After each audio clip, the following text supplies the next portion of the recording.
दुर्योधन की प्राय सारी सेना युद्ध में मारी गई थी। अंततोगत्वा उसका भीमसेन के साथ युद्ध हुआ। उसने पांडव पक्ष के पैदल आदि बहुत से सैनिकों का वध करके भीमसेन पर धावा किया। उस समय गदा से प्रहार करते हुए दुर्योधन के अन्य छोटे भाई भी भीमसेन के ही हाथ से मारे गए। अपने राजा दुर्योधन की ऐसी दशा देखकर और अपने पिता द्रोणाचार्य की मृत्यु का स्मरण कर अश्वत्थामा अधीर हो गया।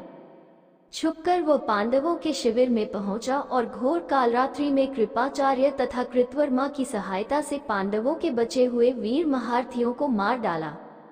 केवल यही नहीं, उसने पांडवों के 5 पुत्रों के सिर भी अश्वत्थामा ने काट डाले।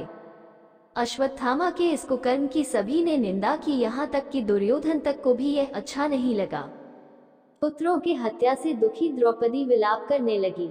उसके विलाप को सुनकर अर्जुन ने उस नीच कर्म हत्यारे ब्राह्मण के सिर को काट डालने की प्रतिज्ञा की। अर्जुन की प्रतिज्ञा सुन अश्वत्थामा भाग निकला।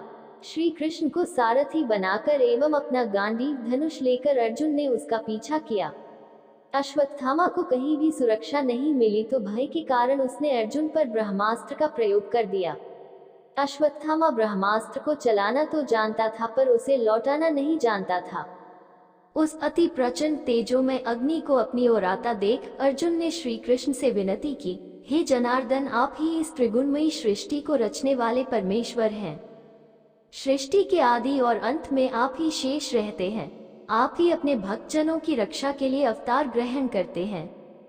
आप ही ब्रह्मा स्वरूप हो रचना करते हैं। आप ही विष्णु स्वरूप हो पालन करते हैं और आप ही रुद्र स्वरूप हो संहार करते हैं।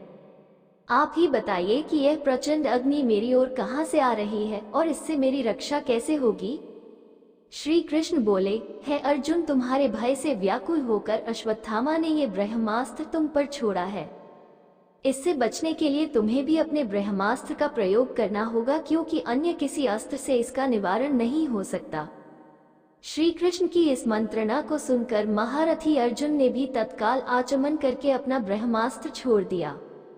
दोनों ब्रह्मास्त्र परस्पर भिड़ गए और प्रचंड अग्नि उत्पन्न होकर तीनों लोकों को तप्त करने लगी। उनकी लपटों से सारी प्रजा दग्ध होने लगी। इस विनाश को देखकर अर्जुन ने दोनों ब्रह्मास्त्रों को लौटाकर शांत कर दिया और झपटकर अश्वत्थामा को पकड़कर बांध लिया। श्री कृष्ण बोले, हे अर्जुन धर्मात्मा, सोए हुए, असावधान, मतवाले, पागल, अज्ञानी, रथहीन, स्त्री तथा बालक को मारना धर्म के अनुसार वर्जित है। इसने धर्म के विरुद्ध आचरण किया है। सोए हुए निरपराध बालकों की हत्या की है। जीवित रहेगा तो पुनः पाप करेगा। तत्काल इसका वध करके और इसका कटा हुआ सिर द्रौपदी के सामने रखकर अपनी प्रतिज्ञा पूरी करो। श्री कृष्ण के इन शब्दों को सुनने के बाद भी धीरवान अर्जुन को गुरुपुत्र पर दया ही आई और उन्होंने अश्वत्थामा को जीवित ही शिविर में ले जाकर द्रौपदी के सामने उपस्थित किया। पशु की तरह बंधे हुए गुरुपुत्र को देखकर ममता में द्रौपदी का कोमल हृदय पिघल गया। उसने गुरुपुत्र को नमस्कार किया और उसे बंधन मुक्त करने के लिए अर्जुन से कहा, इनके वध करने से मेरे मृत पुत्र लौटकर तो नहीं आ सकते, अतः आप इन्हें मुक्त कर दीजिए। द्रौपदी के इन न्याय तथा धर्मयुक्त वचनों को सुनकर सभी ने उसकी प्रशंसा की, किंतु भीम का क्रोध शांत नहीं हुआ। अर्जुन ने अपनी तलवार से अश्वत्थामा के सिर के केश काट डाले और उसके मस्तक की मणि निकाल ली। मणि निकल जाने से वो श्रीहीन हो गया। श्रीहीन तो वो उसी क्षण हो गया था जब उसने बालकों की हत्या की थी, किंतु केश मुंड जाने और मणि निकल जाने से वह और भी श्रीहीन हो गया और उसका सिर झुक गया। अर्जुन ने उसे उसी अपमानित अवस्था में शिविर से बाहर निकाल दिया।